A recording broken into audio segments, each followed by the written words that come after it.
some advice, some help about anything. So let's get started. In the next 30 minutes, we're going to take a whirlwind tour of the easiest ways to look into the past for details on the lives of our ancestors. We all have family. Our very bodies are an amalgam of all who came before us. Family has been a very important part of my life, and the search into the past to find out more about these family members has become equally important to me. I'm still a beginner though, so I apologize in advance if my global knowledge is not that thorough.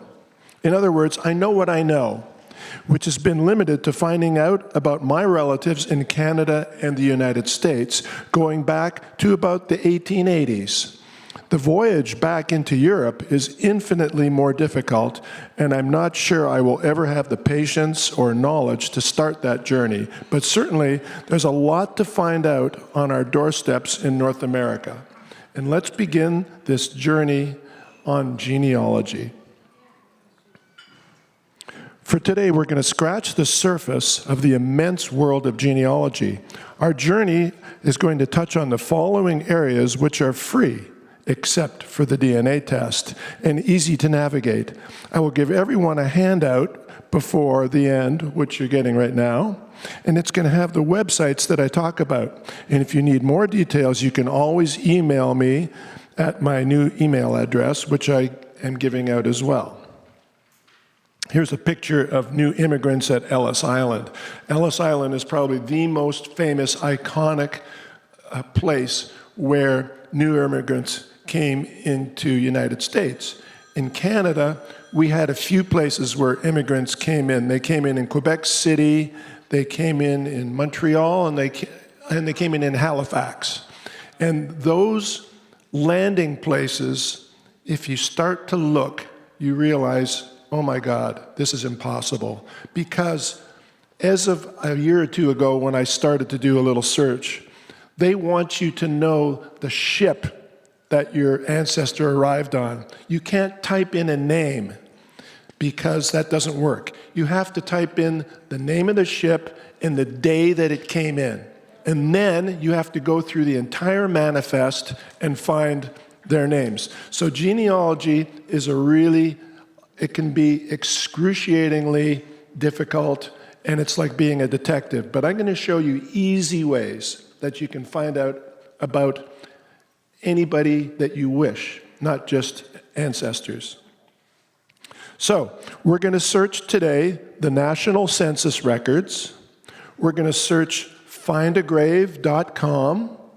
We're going to go look at one in particular free genealogy resource. And we're going to look at AncestryDNA and what you get for $129. Like me to move over? Okay. Let's see.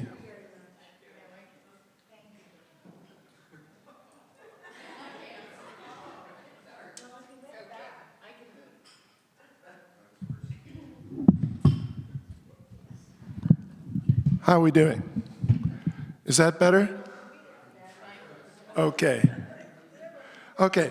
So yeah, we're going to see what do you get for your money for $129. And it's not just Ancestry. There's another company out there called 23andMe. And then they go on sale a couple times a year for $89. Okay. So number one is searching the census archives of Canada and the USA.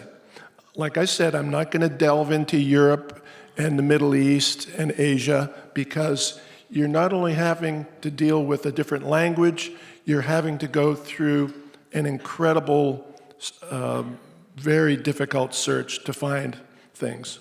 We're just going to stick with North America today.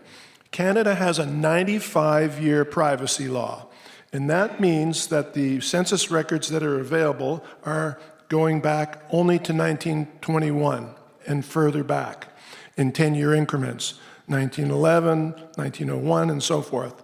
The USA has a 72-year privacy law, so therefore the latest census records are from 1950 and going back in about 10-year increments. And you're going to look at the following page, which has the record of my father's family, the Cherries, from the 1911 census. So we're going to do this search using the Canadian census of 1911. Here it is. Now, you won't be able to see any details, but there are about 43 columns. And in each of these columns, there is information. This is the census from 1911, and there's Isidore and Celia. And those are my paternal grandparents and their two children, Harold, who is called Hyman on this, and David. But the twins, my father and his sister Margaret, are yet to be born 6 years later in 1917. These records were taken by census takers who went door to door and took the information as told to them.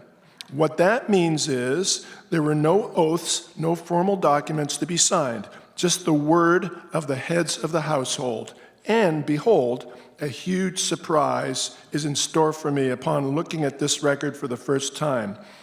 In these 41 columns that are filled out, ranging from names, addresses, dates of birth, sex, marital status, role in the household, job, language spoken, date of immigration, date of marriage, and religion. And guess what? We were Roman Catholic. So if you look right down there, I don't know if you can see it. Let me just take this here. Okay, so here's Isidore, Celia, Hyman, which was my Uncle Harold, David. This gives the address, 679 Ossington in Toronto. Sex, head of household wife, son, male, sorry, I'm not sure what this is. Okay. Oh, married or single, thank you. Date, month of birth, date of birth, where they were born, Russia, Poland, date of birth 1905, okay. Polish, Canadian citizenship, are Catholic. Why? They had come from the United Kingdom, and before that they had come from Poland, Russia, where of course the pogroms. They had fear. Their name was anglicized to Cherry. Maybe that was an option that was given to my grandfather, who knows? But he felt safe with that, and he felt safe giving the Roman Catholic. Now, let's look. This was a huge shock. I'll just read from my notes. And after a short while, I realized what was going on. And just like what I said, they had anglicized their last name at Cherry, and that wasn't enough. Their Jewish accents maybe gave them away. So they needed the relative safety of the Catholic religion to hide a bit more of their backgrounds. However, Toronto was not the best place to be a Catholic, as the city was run by the Orangemen, the Scottish Presbyterians, who guarded the city's clean reputation with an iron fist. The city was known as Toronto the Good, until the infamous Christie Pitts riots of August 1933. Is that something you'd be interested in knowing about a talk, the Christie Pitts riots? Okay, I gave that talk once before. Okay, now, 10 years later, the Cherry family finally claimed they were Jewish, feeling comfortable enough with a thriving business, friends, a Jewish identity through the Pride of Israel congregation, they became Jewish. Also, little details emerged that Hyman, the eldest child, was now named Harold. So now on here, his name isn't Hyman anymore, it's Harold. And also they put down that he wasn't born in Canada, he was born in England on here. So these facts change, and as a detective in genealogy, you get these little facts, and they become keys to knowing about your past. And also my father and Margaret were now in this one, so now there's 6 of them. Here's my father, Arthur, and Margaret. So now there's 6 in the family. So now we leave the census portion of the journey, and now we'll go on to another resource that is free and very interesting, finding burial sites by using the free site Findagrave.com. Findagrave.com is the world's largest grave site collection. And it's free, and it just needs you to register, only if you wish, though. It's very easy to use. It has over 200 million memorials in its database. And the way it works is that individuals take photos of grave sites and add the images and data to the site. My understanding is that the graves are on public property, so it's permitted to display the images to the public. Being that a huge majority of North American Jews choose burial versus cremation or other methods, there are a lot of Jewish memorials on this site. I'll now show you what a search for my wife Joyce's late father, Samuel Baton, turned out in Findagrave.com. So you type in his name, Samuel Baton, and you can type in his date of birth, either exact or plus or minus 3 years, and you can put in his date of death, and then lo and behold, you can see a little icon in the bottom left there says Samuel Baton.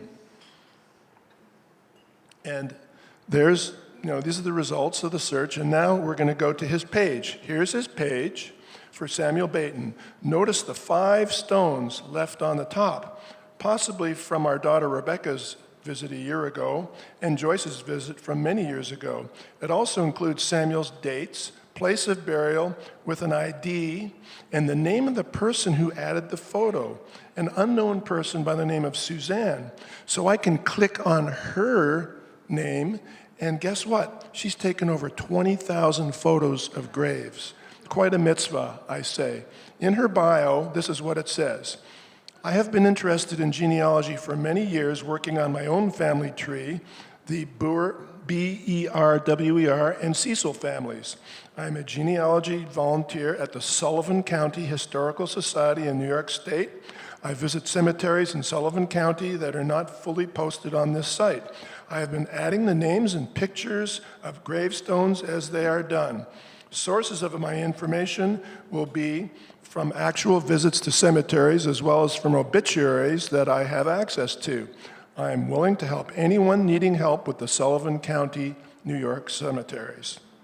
The story I alluded to is that Sam's headstone is empty on the left side.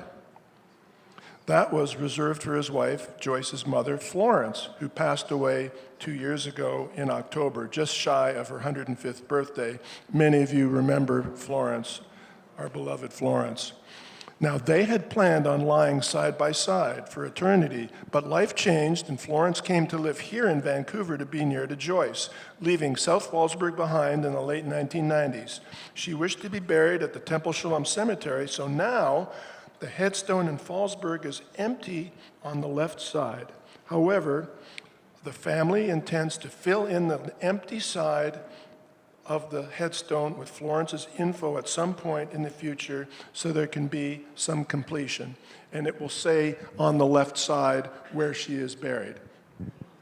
So this is how you can find a grave. And it's very interesting.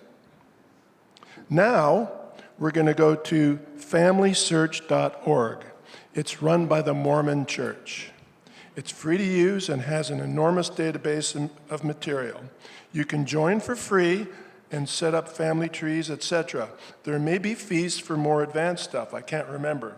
There has been a continuing controversy regarding the Mormon Church's posthumous baptism of Jews over the years, especially of Holocaust victims.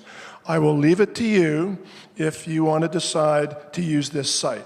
Personally, I just use it for research. I don't store anything on it, such as names of ancestors, their dates, etc. So I feel comfortable in using this site because I'm not leaving any information for them. But here's the site, and it has a lot of free stuff on it. It's almost as much as Ancestry does for $30, $40 a month. So this is, a lot of this is free from the Mormon Church. Now, the search on FamilySearch.org was for anything they have on my parental grandfather, Isidore Cherry. Clicking on different buttons and adding or not adding certain information can result in very different results. So don't give up too soon, but keep changing your search parameters and something may pop up.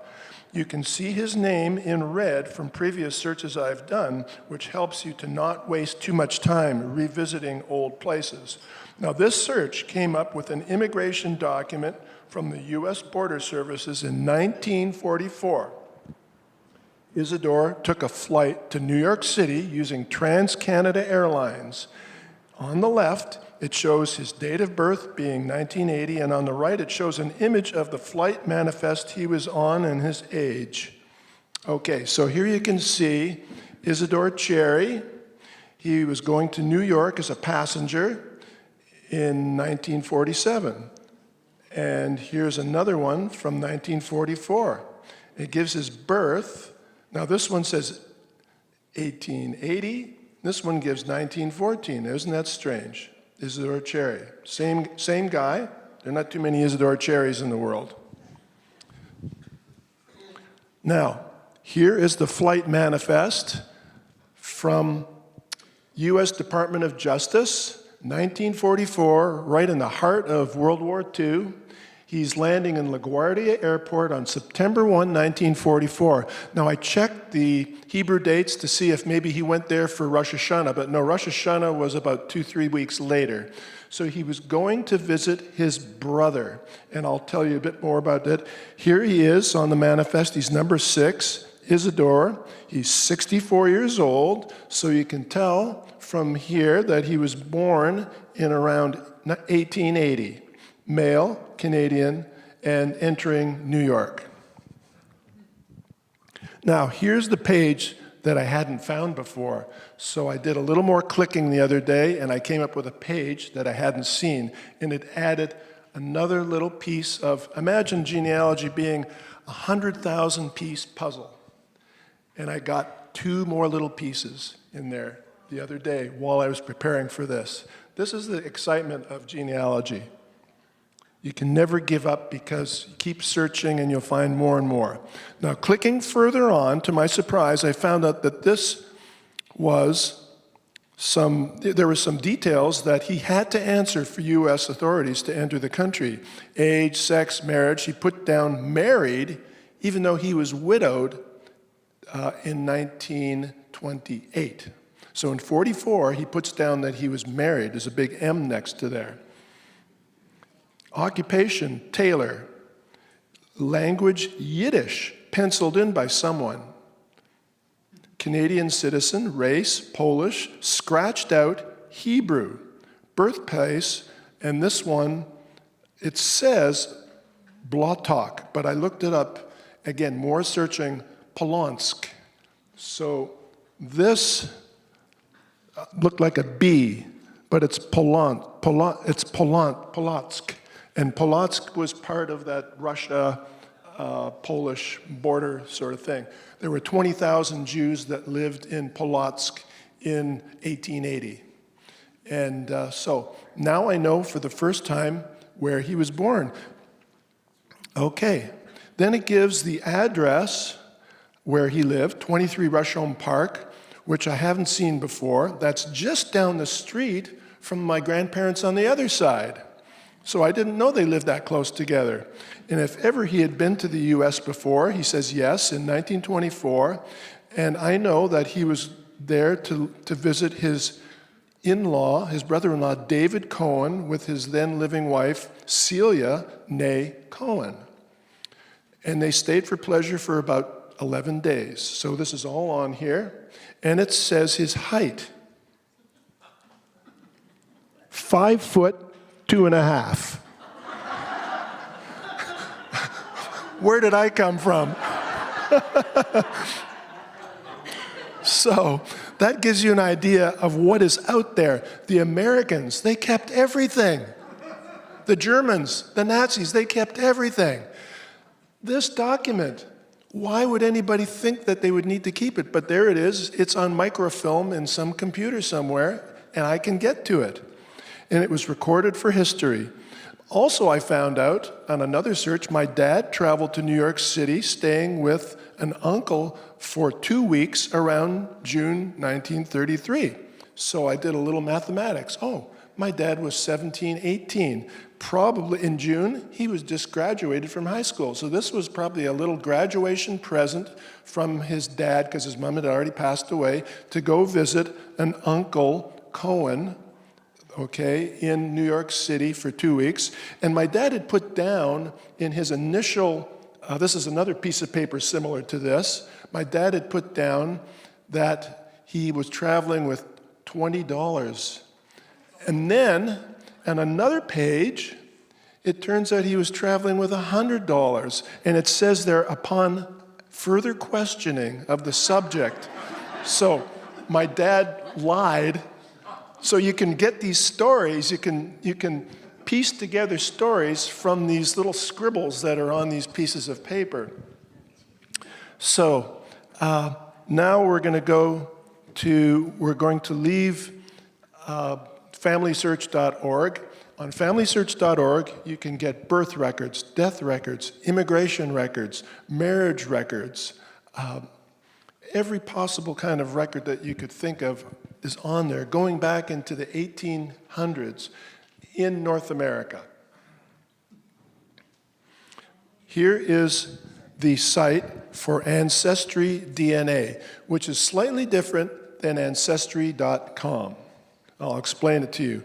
AncestryDNA is a giant site that includes the ability to order a DNA test for yourself, starting at about $129. It goes on sale a couple times a year for $89. The test is simple. You put a teaspoon of your saliva in a test tube, and you send it off to their labs, if they don't lose it, which is another story. About 6 weeks later, you get a notice, and you receive the results. Be prepared to be shocked. Because sometimes the skeletons in your family closet will have been closed to you. Joyce had no surprises. 100% Eastern European Jewish. Mine had a mini shocker. Mini. Here goes. Gordon's mini shocker. 99%, 1% Norwegian. I'm a Viking. I'm tall.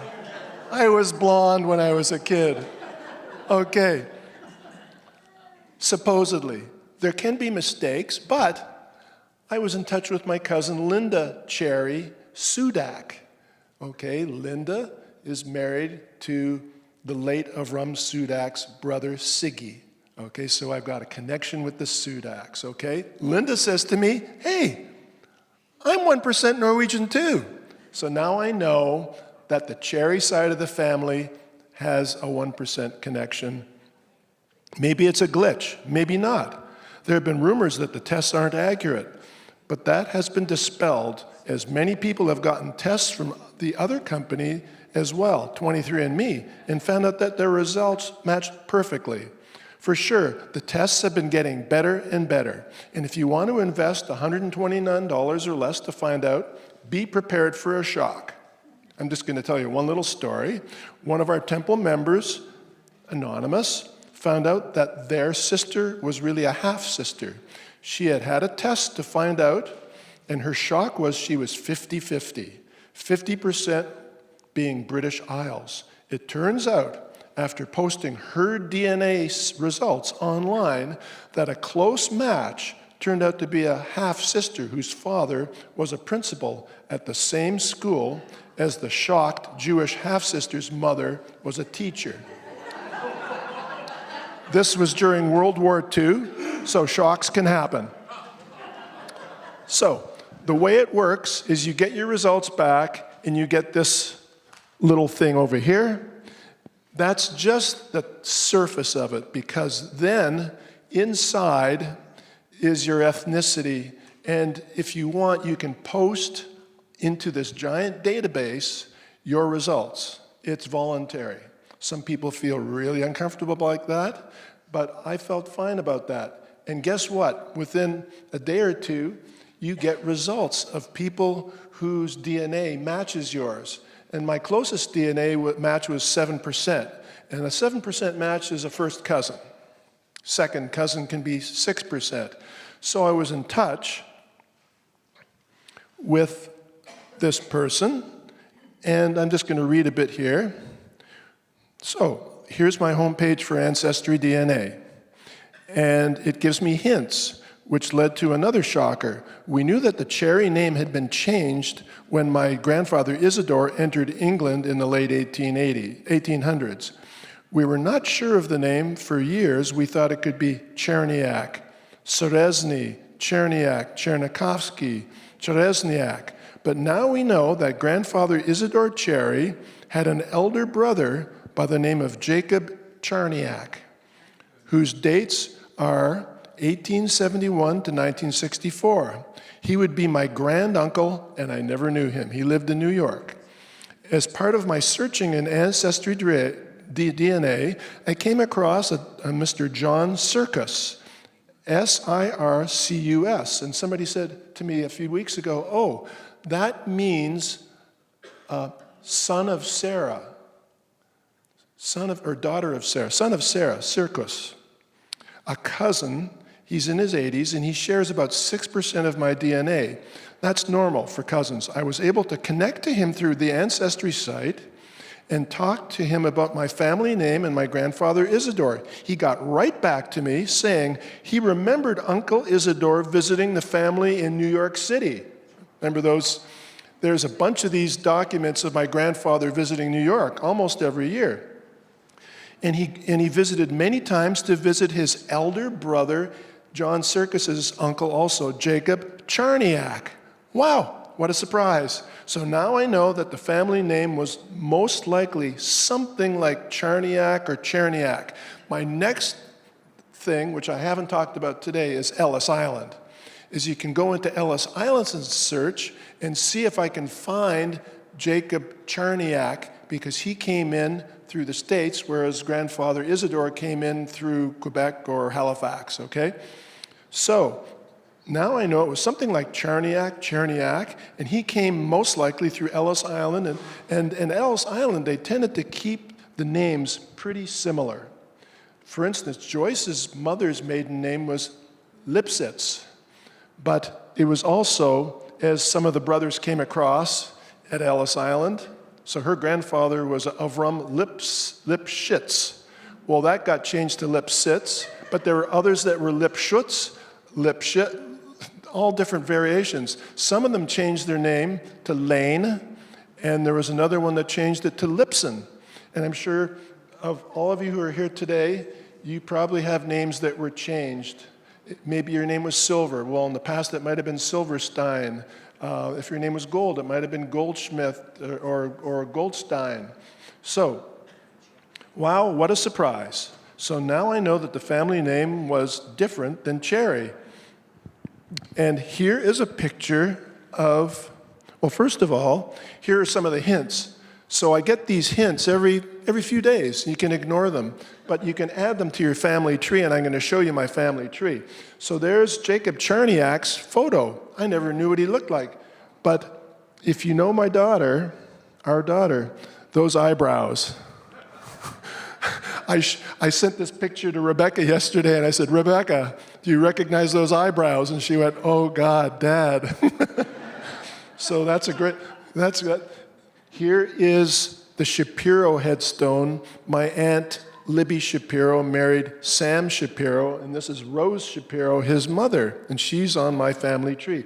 And there is a picture of my late Aunt Florence, who's only, like a big sister, she was only 11 years my senior. Now here's a picture of Jacob Charniak. He lived in New York City, probably a very young Charniak, sorry. I never met him, didn't know about him until just recently. His younger brother by 7 years was Isidore Cherry, my grandfather, and who visited him many times. So there are lots and lots of surprises out there.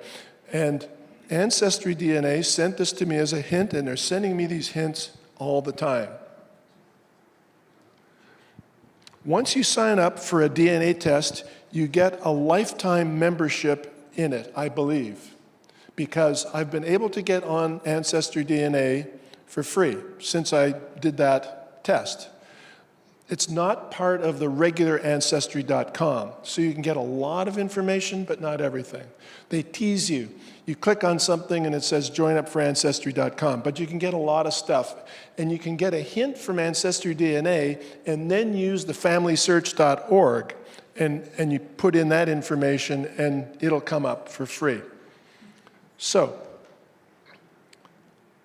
you can do a lot of this on that, like I said, on the FamilySearch. Okay, here's my ethnicity map. Right here is the Norwegian part, the 1%.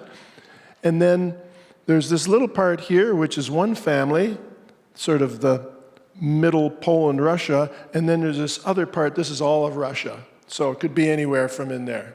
But that just shows you all the stuff that's available to you by just taking this one test. It's incredible. And now I'm going to show you my family tree. And there it is. It's too small for you to see, but I'm on here somewhere. I think this is me right here. And there are my parents and my parents' siblings. And this goes all the way back to Jacob Charniak and his father, whose name was Zelig Charniak. Because I went into I found out Jacob Charniak's gravestone online, and it said who his father was, Zelig. Well, guess what my father Arthur's name was? Zelig. So, not a usual name, because it's a Yiddishism. And when my dad was buried, and I told the rabbi, who was a Chabad rabbi who my dad was friends with, I told him, well, my dad's name is Zelig. He said, are you sure it's just Zelig? And I said, well, what do you mean? He said, in the Orthodox tradition, and back in the old days, you weren't just known by your Yiddish name, you had to have a Hebrew name too. So I said, so what would that have been? He said, they always put another name with it so that it sort of rhymed, Asher Zelig. So guess what my dad's name was Arthur, Asher, Arthur. And his middle name was Alec, Arthur Alec Cherry, Asher Zelig Cherry.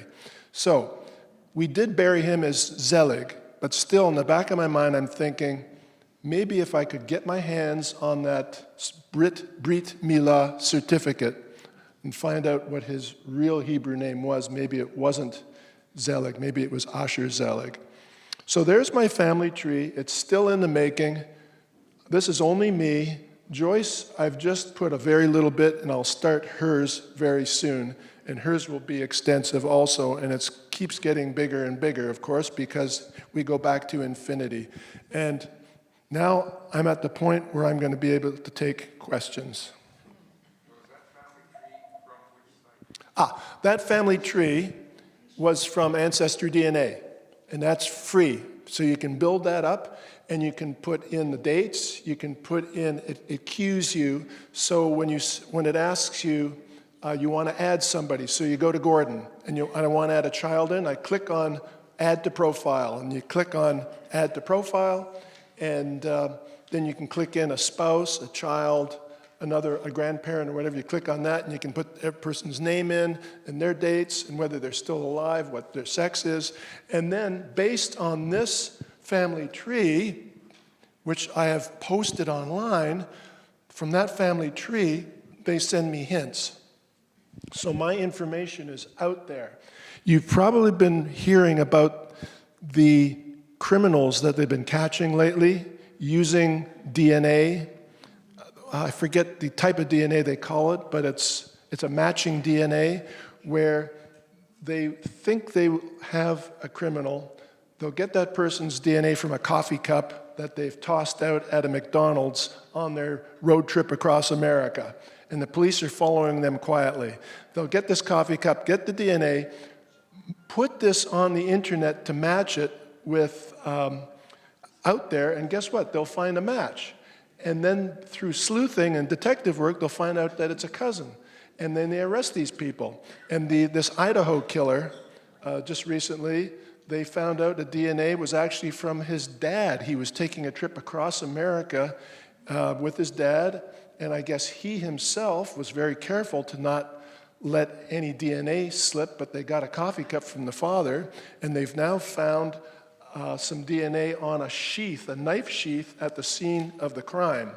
And they were interviewing somebody that's saying at these crimes that are violent crimes, it's literally impossible for the perpetrator to not leave DNA behind. It can be like molecular size now, and they can get results. So we're now at the question and answer period, and if you have a question that is personal, you can just email me. And okay, go ahead. Yes, Elisa. The census data, the Canadian census data, did you access that by putting in the name? So I'm going to go, I'm going to go on to, let's see,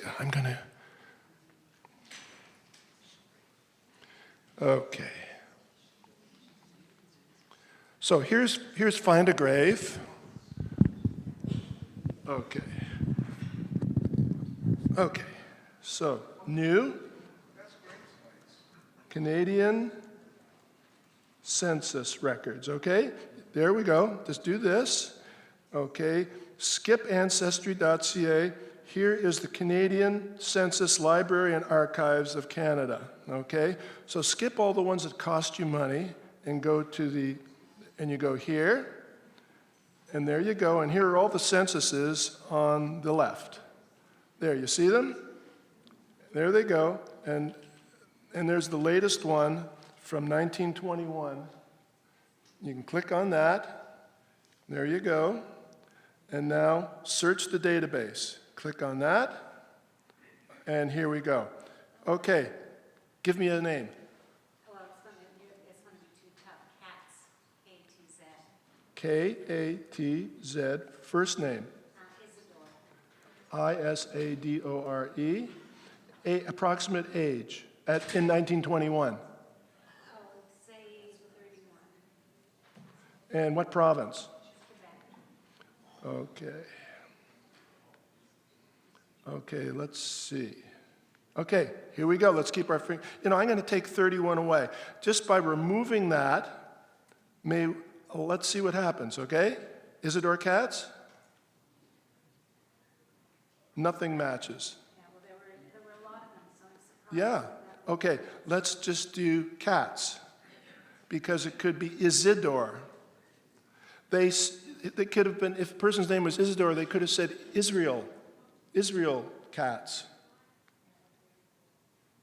Okay, so there are 184 of them here, and you can go in. There's Frida, there's Mendel, there's Esther, there's Thomas, Fanny, Joseph, and this is the way you do, is if you don't get the results right away, you take something away, and all of a sudden, now you get 186, okay? And you have to sleuth through all that, and let's just go on Celia Katz's record, okay? Here you go. Okay, PDF image. There you go. So she's in there somewhere, and it's, here's the Katz family right there. Joseph, okay. Oh no, sorry, this was somebody else. But this is Quebec, okay, 1921. And you see here's the 40, there's 35 columns in here.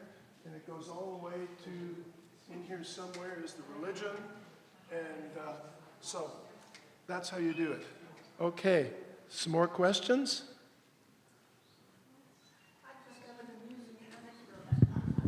Hold on.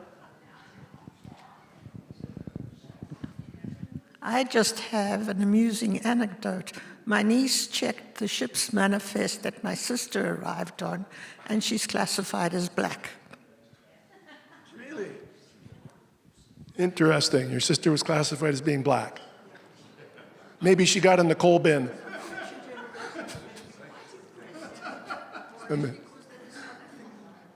Yes, Gada. This is an anecdote, I guess. I got tested on Ancestry, so we get these hits once in a while. And I got an email from a woman asking me if I had a cousin, a male cousin, who'd been in California in, I think, 1985. She said, I'm not looking to cause trouble. She was looking for her father. Oh, she was looking for a father. Yeah. Yes, so there you go. Okay. Oops. Yes. I've done a lot of personal genealogy, which actually started when I went to Yad Vashem, and I gave my late husband's names, and just pages and pages and pages came out. So that's how I started it. And you can research European. It's a lot of work, but there's a Jewish.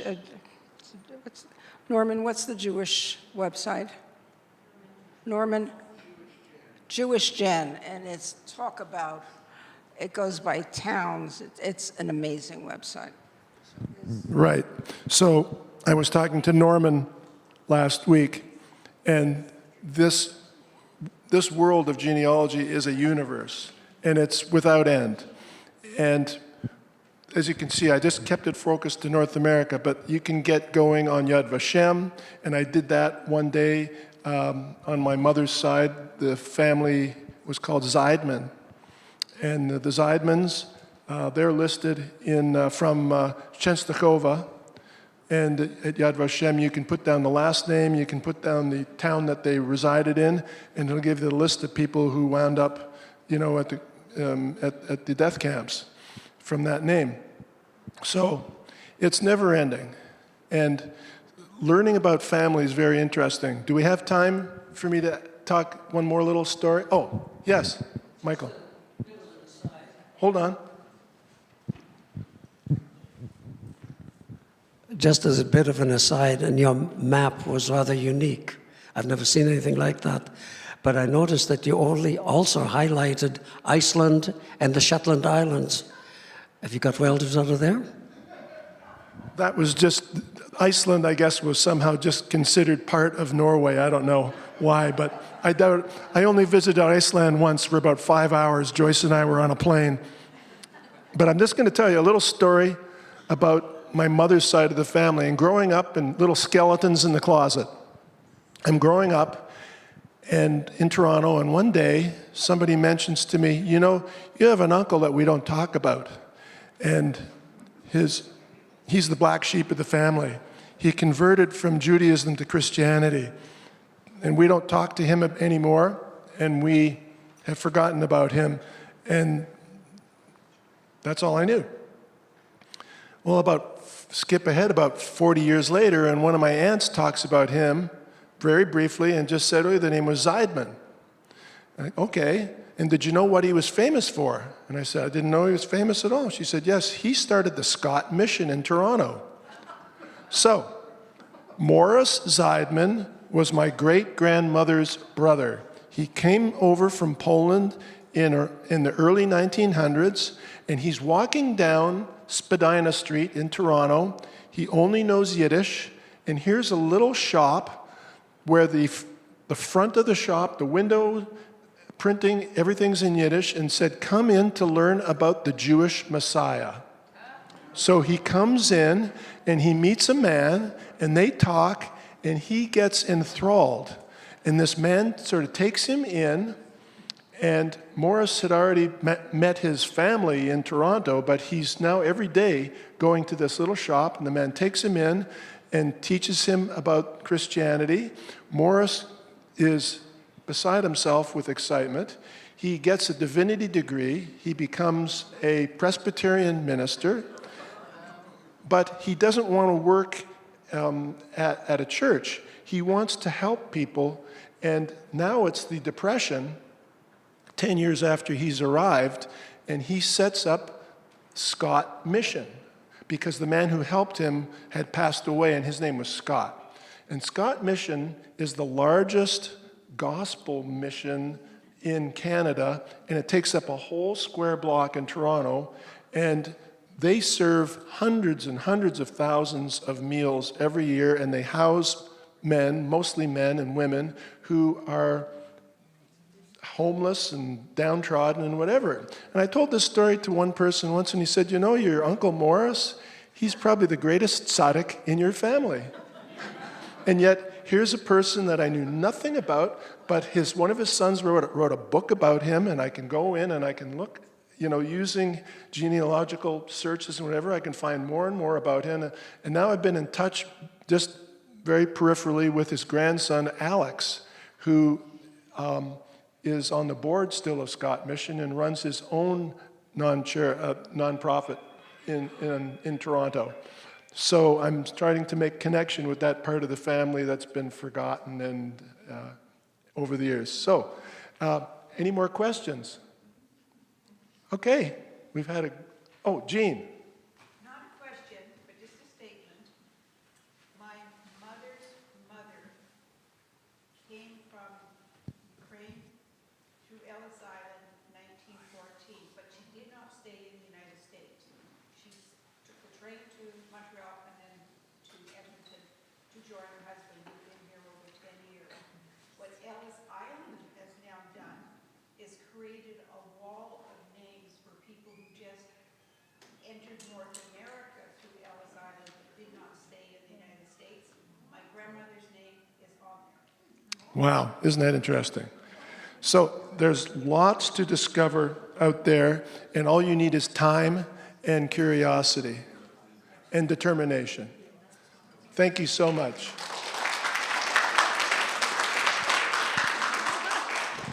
Thank you, Gordon. That was awesome, right? Thank you so much. Yes, big round of applause for Gordon. Thank you for coming and sharing your family story with us. Gordon's here if you have questions, if you want more coffee or cookies, please feel free. Thank you everyone for coming, and we will see you again soon.